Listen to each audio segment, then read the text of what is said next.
भगवान नरसिंह ने सर्प का विकराल रूप देखा तो वह और भी क्रोधित हो गए। उन्होंने दहाड़ मारते हुए भगवान सर्प पर आक्रमण कर दिया। उन्होंने अपने नखों से प्रहार किया, सिंह जैसी गर्जना के साथ, और अपनी आंखों से मानो अग्नि की बरसात कर रहे हों। उनका रूप और भी भयानक हो गया। लेकिन भगवान सर्प भी अपने रौद्र रूप में आ गए और भगवान नरसिंह पर आक्रमण कर दिया। इस युद्ध से धरती, आकाश और पाताल सभी कांप उठे। यह युद्ध बहुत भयानक था। नमस्कार दोस्तों, आज हम आपको दैत्य राक्षस हिरण्यकश्यप और भगवान नरसिंह के अवतार की कहानी के बारे में सुनाने जा रहे हैं। सृष्टि के प्रारंभिक काल में ऋषि कश्यप और उनकी पत्नी दिति से दो पराक्रमी पुत्र उत्पन्न हुए, हिरण्याक्ष और हिरण्याकश्यप।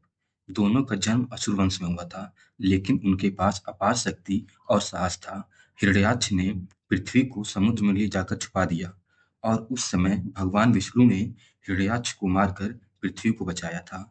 और जब हिरण्याक्ष मारा गया तो उसके भाई हिरण्यकश्यप को बहुत क्रोध आया। वह अपने भाई के मृत्यु का बदला लेना चाहता था।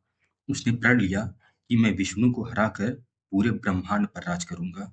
उसके बाद हिरण्याकश्यप ने शक्ति प्राप्त करने के लिए मंदार पर्वत पर जाकर बहुत कठोर तपस्या की।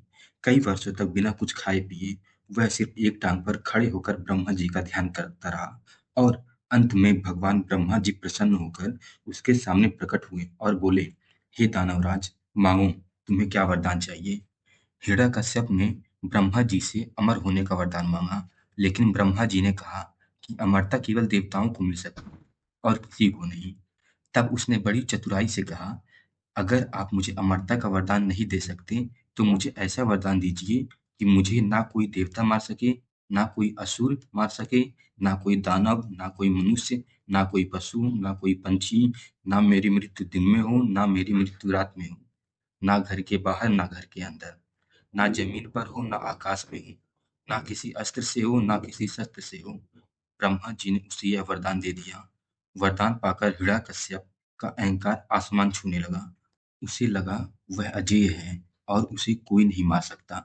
उसने अपने आप को भगवान घोषित कर दिया और तीनों लोगों पर आक्रमण कर दिया। उसने देवराज इंद्र को हराकर उसे बंदी बना लिया और सभी देवी देवताओं को भी।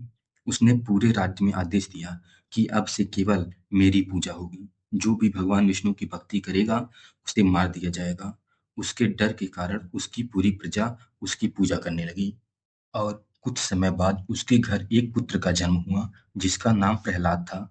हिरण्याकश्यप को लगा उसका बेटा बड़ा होकर उसकी तरह एक दिन पूरे दैत्यलोक पर राज करेगा। लेकिन कहते हैं ना कि विधाता को कुछ और ही मंजूर था। प्रहलाद बचपन से ही भगवान विष्णु का भक्त हो गया और उनका नाम जपता रहता था। प्रहलाद कहता था कि भगवान विष्णु ही सबसे महान है, वह सबके रक्षक और पालनहार हैं। हिरण्याकश्यप यह सुनकर आग बबूला हो जाता था और वह प्रहलाद को बार बार समझाता था कि मेरी पूजा करो और विष्णु को भूल जाओ। लेकिन जब प्रहलाद नहीं माना तो हिरण्याकश्यप क्रोधित होकर प्रहलाद को कई बार मारने की कोशिश की, जैसे कि उसे पहाड़ों से फेंक दिया, जहरीले सांपों के बीच डाल दिया। लेकिन भगवान विष्णु की कृपा से प्रहलाद हर बार बच जाता था। इन सबसे परेशान होकर हिरण्याकश्यप ने अपनी बहन होलिका को बुलाया। होलिका को वरदान मिला था कि उसे आग कभी भी नहीं जला पाएगी। हिरण्याकश्यप ने होलिका से कहा कि तुम प्रहलाद को अपनी गोद में लेकर अग्नि के बीच में बैठ जाओ।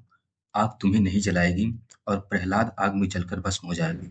लेकिन जब होलिका प्रहलाद को गोद में लेकर अग्नि के बीचों बीच में बैठी तो वरदान होने के बावजूद भी वह जलकर मर गई और प्रहलाद सुरक्षित बच गया। यह सब देखकर हिरण्याकश्यप को बहुत गुस्सा आया क्योंकि उसकी बहन आग में जलकर मर गई। और फिर हिरण्याकश्यप ने प्रहलाद को खंभे में बांध कर पूछा, कहा, तेरा विष्णु कहाँ है? प्रहलाद ने कहा, मेरे प्रभु सभी जगह हैं।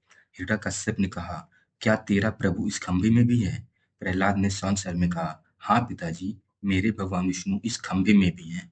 जैसे ही हिरण्याकश्यप ने खंभे पर वार किया, वह खंभा टूट गया और उसमें से भगवान नरसिंह प्रकट हुए। उनका रूप अद्भुत और भयानक था। वह आधा मनुष्य और आधा सिंह का था। हाथों पर बहुत बड़े नाखून थे जिसे देखकर सभी लोग डरने लगे।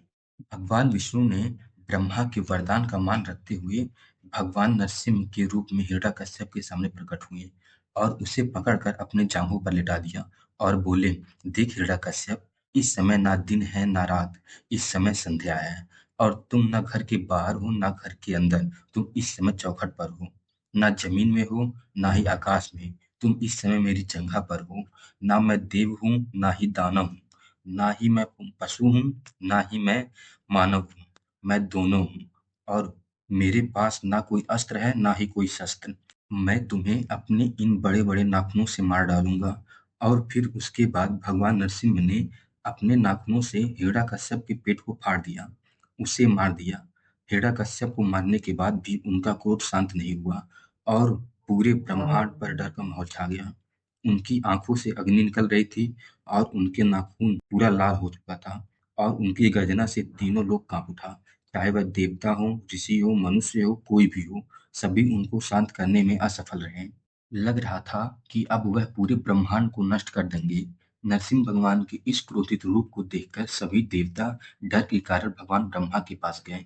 तब भगवान ब्रह्मा ने कहा कि वह भगवान विष्णु के इस रौद्र रूप को शांत नहीं कर सकते हैं। फिर उसके बाद सभी देवी देवता मिलकर भगवान शंकर के पास पहुंचे और बोले, हे देवों के देव महादेव, केवल आप ही भगवान विष्णु के इस रौद्र रूप को शांत कर सकते हैं।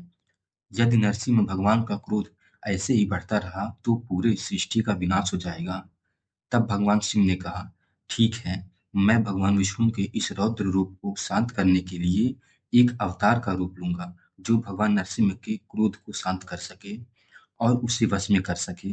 तब भगवान शिव ने सरभ रूप का अवतार लिया और प्रकट हुए, और उनका शरीर आधा पंछी और आधा सिंह का था, जो काफी विशाल और बड़े बड़े पंख थे, जो आकाश को भी ढक सकते थे। उनकी गर्जना सुनकर पर्वत हिलने लगे और समुद्र का पानी उफान मारने लगा।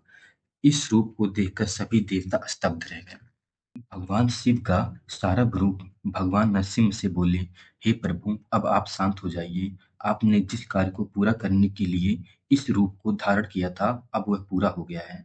लेकिन जब भगवान नरसिंह ने सर्प का विकराल रूप देखा तो वह और भी क्रोधित हो गए। उन्होंने दहाड़ मारते हुए भगवान सर्प पर आक्रमण कर दिया।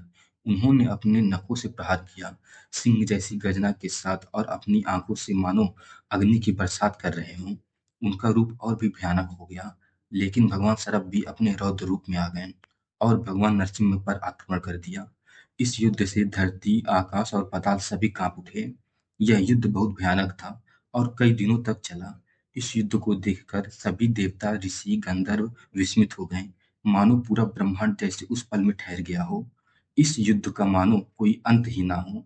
भगवान शिव ने जो रूप नरसिंह को शांत करने के लिए लिया था, वह और भी भयानक होता जा रहा था, मानो कि वह भूल गए हों कि उन्होंने यह रूप किस उद्देश्य से लिया था। उनके इस रूप को देखकर नरसिंह और भी क्रोधित होते जा रहे थे। लेकिन तब ब्रह्मा जी प्रहलाद के पास जाकर बोले, हे पुत्र प्रहलाद, अब तुम ही भगवान विष्णु के इस रौद्र रूप को शांत कर सकते हो। और जब जाकर प्रहलाद ने भगवान विष्णु की आराधना की और उनके इस रौद्र रूप को शांत किया, जिसे देखकर सर्प अवतार भी शांत हो गया। कहा जाता है कि इस युद्ध में कोई भी विजय नहीं हुआ, क्योंकि भगवान विष्णु और भगवान शिव दोनों एक ही हैं। और इसके बाद भगवान नरसिंह ने प्रहलाद को अपने पास बुलाया और उसे आशीर्वाद दिया, और उसके बाद सभी देवताओं ने मिलकर प्रहलाद का राज्याभिषेक किया और प्रहलाद को राजा बनाया।